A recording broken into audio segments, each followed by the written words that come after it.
পেহেলগাম কাণ্ডকে কেন্দ্র করে ভারত ও পাকিস্তানের মধ্যে চড়ছে টেনশনের পারদ। ভারত প্রত্যাঘাত করতে পারে সেই আশঙ্কায় ঘুম উড়েছে পাকিস্তানের। এমনকি পাক আর্মির মধ্যে গণ ইস্তফাও শুরু হয়েছে। এরই মাঝে উঠে আসছে নতুন খবর, ভারতের পাল্টা হামলার ভয়ে পাক অধিকৃত কাশ্মীরের জনতাকে নিদেনপক্ষে 2 মাসের খাদ্য মজুত করে রাখার পরামর্শ দিল সেখানকার প্রশাসন। শুক্রবার পাক অধিকৃত কাশ্মীরের বকলমা প্রধানমন্ত্রী চৌধুরী আনোয়ারুল হক স্থানীয় বিধানসভায় জানান, নিয়ন্ত্রণ রেখা রাগোয়া 13টি বিধানসভা কেন্দ্রে এই সংক্রান্ত নির্দেশ জারি করা হয়েছে। বাসিন্দাদের অন্তত 2 মাসের মতো অত্যাবশ্যকীয় রসদ মজুত করতে বলেছে স্থানীয় প্রশাসন। হকের বিবৃতি উদ্ধৃত করে একটি সংবাদ মাধ্যম জানিয়েছে, পাক অধিকৃত কাশ্মীরের প্রশাসন 100 কোটি টাকার একটি জরুরি তহবিল গঠন করেছে। এই টাকা খাদ্য, ওষুধ এবং অন্যান্য জরুরি সামগ্রী সরবরাহ সুষ্ঠু রাখতে খরচা করা হবে। স্থানীয় সংবাদ মাধ্যম সূত্রে জানা গিয়েছে, যুদ্ধের ভয়ে পাকিস্তান এয়ারলাইন্স পাক অধিকৃত কাশ্মীরের বিমান চলাচলও বন্ধ করে দিয়েছে। এবার বিষয় হলো, খাবার তো নয়, কমপক্ষে 2 মাসের জন্য মজুত করে রাখতে বলা হয়েছে। কিন্তু মজুত করার 2 মাসের খাবার পাবেন তো পাক নাগরিকরা? সম্প্রতি বর্তমান পরিস্থিতিতে ভারত পাক সীমান্তে তৈরি হয়েছে টেনশন। আর এই অবস্থায় সীমান্ত এলাকায় পাকিস্তানি কৃষকদের গম তোলার ব্যাপারে নিষেধাজ্ঞা জারি করা হয়েছে। এদিকে গম কাটতে না পারলে প্রচুর ক্ষতির মুখে পড়তে হবে কৃষকদের। অনেকেই আবার ছুটি নিয়ে এই গম তুলতে এসেছেন, তাই অবসর সময় ক্রিকেট খেলেই দিন কাটছে তাদের। সকলেই বলছেন যে যুদ্ধ চাই না, দুদেশের সরকারি আলোচনা করে সমস্যার সমাধান করুক।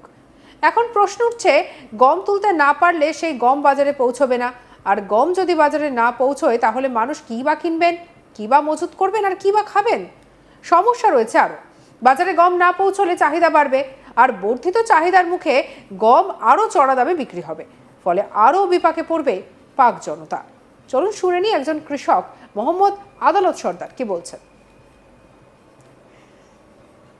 गांव भी नज़दीक है, तो हमारे खेत भी जो है बॉर्डर के बिल्कुल पास पड़ते हैं, तो उनकी वजह से जो है ना सिपाहियों को भी मसला पेश आता है। तो इसलिए वो हमारी अब गंदम की कटाई वगैरह आपको पता हो रही है, तो वो कटाई नहीं करने दे रहे, हम उनके पास नहीं जाने दे रहे, क्योंकि दूसरी तरफ से भी जो है तनाव बढ़ा हुआ है इंडिया की तरफ से।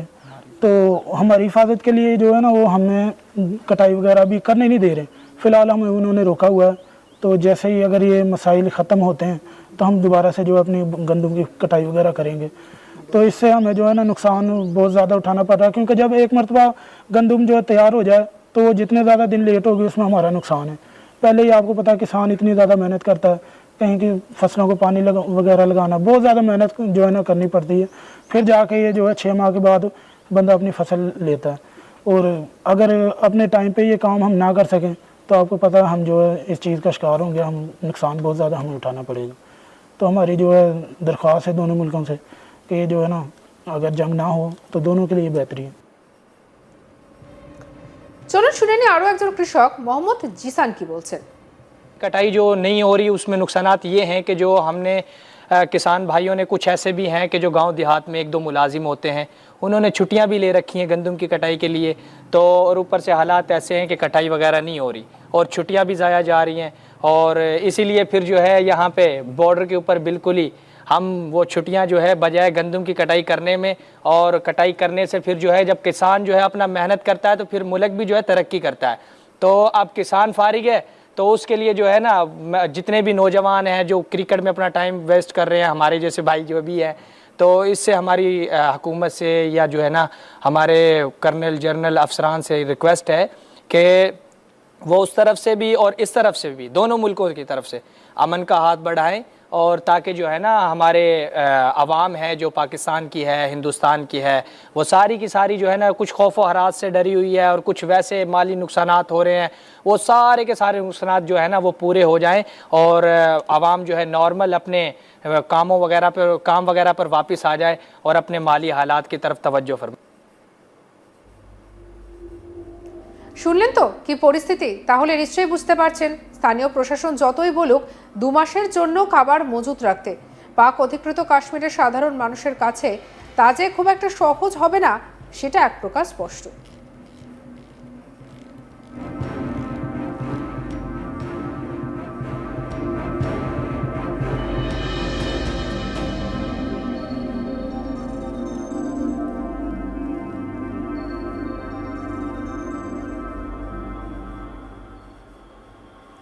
পেহেলগাম কাণ্ডে রীতিমতো ভারত এবং পাকিস্তানের মধ্যে টেনশনের পারদ চড়ছে। ভারত প্রত্যাঘাত করতে পারে সেই আশঙ্কায় ঘুম উড়েছে পাকিস্তানের, এমনকি পাক আর্মির মধ্যে গণ ইস্তফাও শুরু হয়েছে। আর এবার এর মাঝেই উঠে আসছে নতুন খবর, ভারতের পাল্টা হামলার ভয় পাক অধিকৃত কাশ্মীরের জনতাকে নিদেনপক্ষে 2 মাসের খাদ্য মজুত করতে রাখার নির্দেশ দিল সেখানকার প্রশাসন। শুক্রবার পাক অধিকৃত কাশ্মীরের বকলমা প্রধানমন্ত্রী চৌধুরী আনোয়ারুল হক জানিয়েছেন, নিয়ন্ত্রণ রেখা লাগোয়া 13টি বিধানসভা কেন্দ্রেই সংক্রান্ত নির্দেশ জারি করা হয়েছে। বাসিন্দাদের অন্তত 2 মাসের মতো অত্যাবশ্যকীয় রসদ মজুত করে রাখতে বলেছে স্থানীয় প্রশাসন। হকের বিবৃতিকে উদ্ধৃত করে একটি সংবাদ মাধ্যম জানিয়েছে, পাক অধিকৃত কাশ্মীরের প্রশাসন 100 কোটি টাকার একটি জরুরি তহবিল গঠন করেছে। এই তহবিল টাকা, খাদ্য, ওষুধ এবং অন্যান্য জরুরি সামগ্রীর সরবরাহ সুষ্ঠু রাখতে খরচা করা হবে।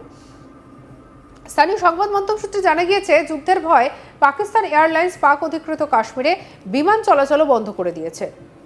আর এবার এই বিষয় হলো যে শুধুমাত্র খাবার না হয় 2 মাসের জন্য মজুত করতে বলা হয়েছে, কিন্তু মজুত করার জন্য এত খাবার আসবে কোথা থেকে, কি বলছেন কৃষকেরা, শুনবো।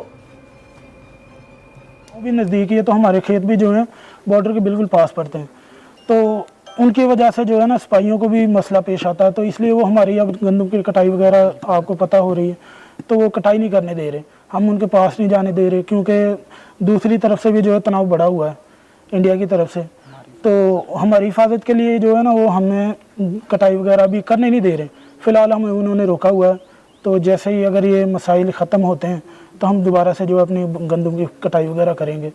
तो इससे हमें जो है ना नुकसान बहुत ज़्यादा उठाना पड़ रहा है, क्योंकि जब एक मरतबा गंदम जो है तैयार हो जाए तो जितने ज़्यादा दिन लेट होगी उसमें हमारा नुकसान है। पहले कटाई जो नहीं हो रही उसमें नुकसानात ये हैं कि जो हमने किसान भाइयों ने, कुछ ऐसे भी हैं कि जो गांव देहात में 1-2 मुलाजिम होते हैं, उन्होंने छुट्टियां भी ले रखी हैं गंदम की कटाई के लिए। तो और ऊपर से हालात ऐसे हैं कि कटाई वगैरह नहीं हो रही और छुट्टियां भी ज़ाया जा रही हैं, और इसीलिए फिर जो है यहाँ पे बॉर्डर के ऊपर बिल्कुल ही हम वो छुट्टियां जो है बजाय गंदम की कटाई करने में, और कटाई करने से फिर जो है जब किसान जो है अपना मेहनत करता है तो फिर मुल्क भी जो है तरक्की करता है। तो अब किसान फारिग है, तो उसके लिए जो है ना जितने भी नौजवान हैं जो क्रिकेट में अपना टाइम वेस्ट कर रहे हैं, हमारे जैसे भाई जो भी हैं, तो इससे हमारी हुकूमत से या जो है ना हमारे कर्नल जनरल अफसरान से रिक्वेस्ट है कि वो उस तरफ से भी और इस तरफ से भी, दोनों मुल्कों की तरफ से अमन का हाथ बढ़ाएं, और ताकि जो है ना हमारे अवाम है जो पाकिस्तान की है, हिंदुस्तान की है, वो सारी की सारी जो है ना कुछ खौफ व हरास से डरी हुई है। और कुछ সঙ্গে রাখুন আজ তাক বাংলার ইউটিউব চ্যানেলকে। অন্যান্য খবরের জন্য লাইক করুন, শেয়ার করুন, সাবস্ক্রাইব করতে ভুলবেন না।